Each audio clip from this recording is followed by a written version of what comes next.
Good day, everybody. It's been a little while since I've done a video, so I thought I would do an update. We had like 2 inches of rain last night, and temperatures now are hovering around the 10 degrees Celsius in my area. Frost has arrived last week, and so most of my crops are put away or canned or froze for the year. But yeah, we'll take a look around and see what's happening in the garden. And at the same time, I think I have a few videos where I can show you some of the harvesting that I did over the last month. So anyway, let's go take a look.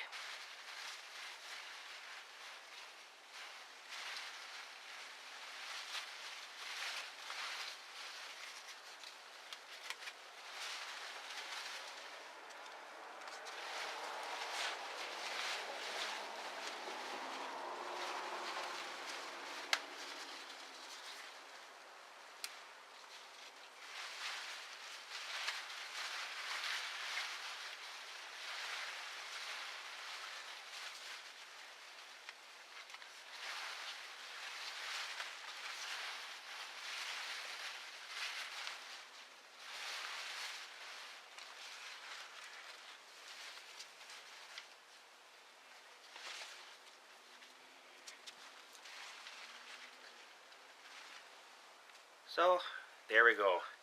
That's a pretty good little haul for this morning. I'm guessing maybe about 3 pounds of green beans.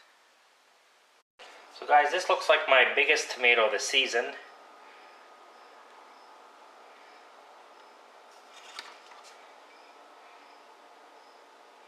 Looks like 9.5 ounces, so not quite a pound yet.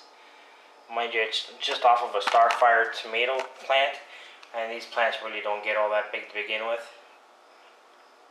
But I'm happy with it. It'd be a good slicer for a sandwich.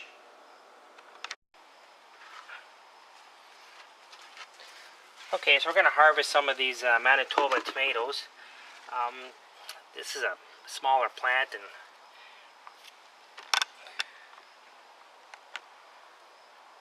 I don't know if you can see here, but all these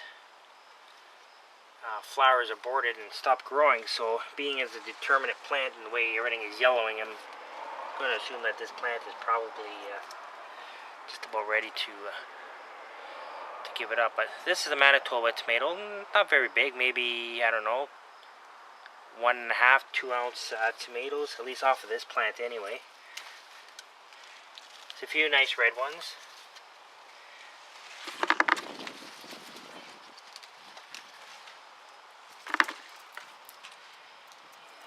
It's almost the size of my cherry tomatoes.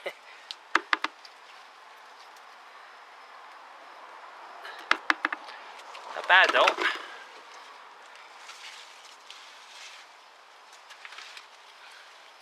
I mean, there's lots of them.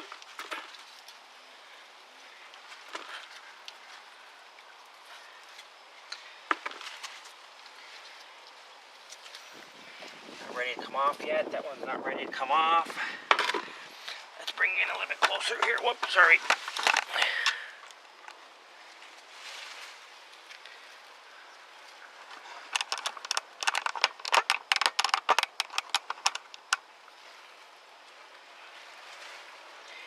More Manitoba tomatoes, and I can get it off.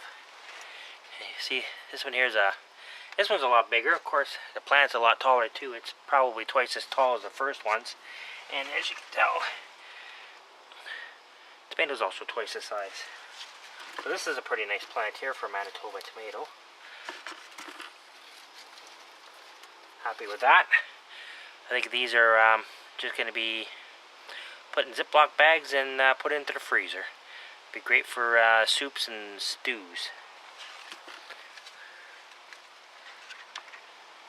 Even with all the careful planning of putting in extra Epsom salts and lime, I mean, you still end up with a little bit of blossom end rot. I mean, it just can't be helped. And I'm sure I'm not the only one that has pests.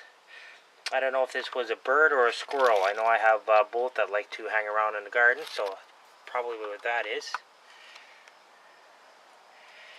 cherry tomatoes. I mean, these are like almost starting to be sun dry right on the plant. It's been in the low 30s for the last week or so. So these plants are really struggling.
Let's pull some garlic and see what we got.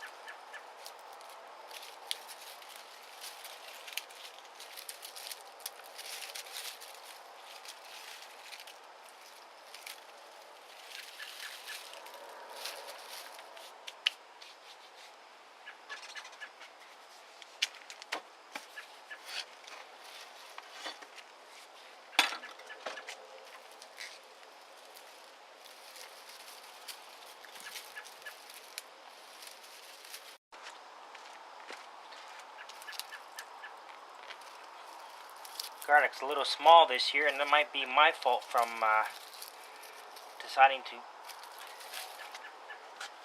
plant the onions in with them. They're probably fighting for nutrients, and looks like my garlic lost. So I won't be having any garlic to eat this year, but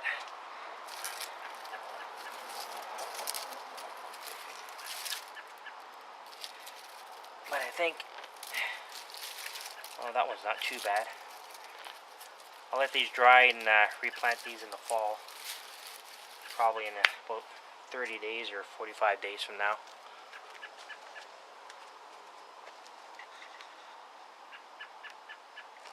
Not too sure how you're going to hear me with the wind that I'm having today, but we'll take a look around.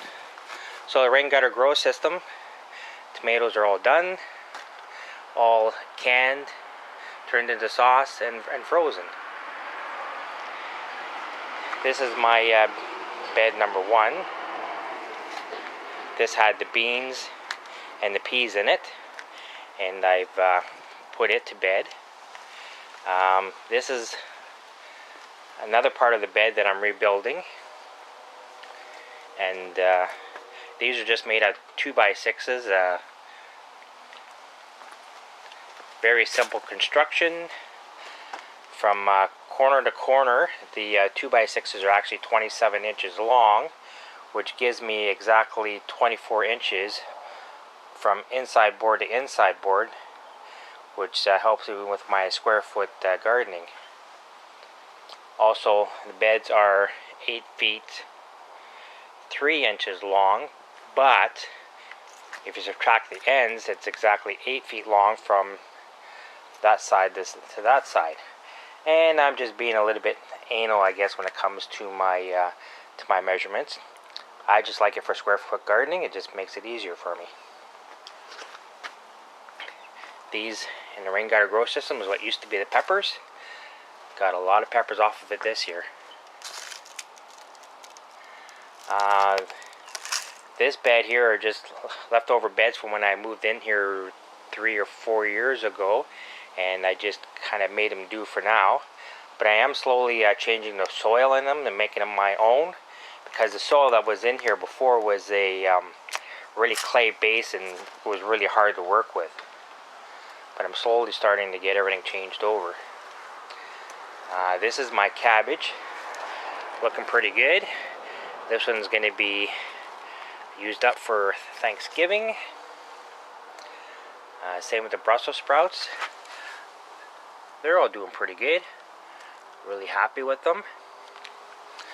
I'm going to do, I'm redesigning the garden, or just rebuilding the beds. So these next couple beds over, these ones here and these ones over here, are going to be changed in the next couple of years. So what I'm going to do is I'm going to take the soil out of this bed here, which is my own soil blend, and I'm going to take it and finish filling this one up. And then in the spring, I'm going to rebuild this bed so it looks like these two, and I'm going to take the soil out of the rain gutter grow system buckets, which are 3 years old, and put it into this bed and just top it up with my compost that I make.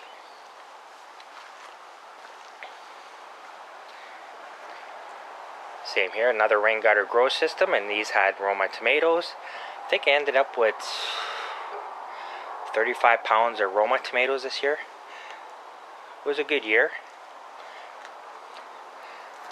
This bed here had garlic and onions in it, and here I'm just growing some spinach. It's growing slowly, but at least it's not bolting on me. Here we have some carrots, and this one here is actually pushing right out of the ground, so let's see if we can pull it out and see what it looks like, because this has a hard soil in it. So I'm afraid that it's probably look like an octopus.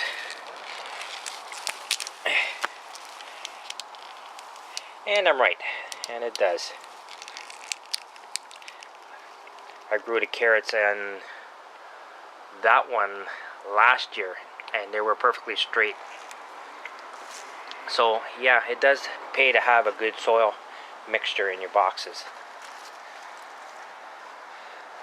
These are golden beets, which we'll also use up for Thanksgiving, seeing as I have family coming down, and whatever is left I'm probably just going to freeze. And this is another bed that's going to be worked on, and I think on this end here I'm going to plant my garlic probably in the next week or two.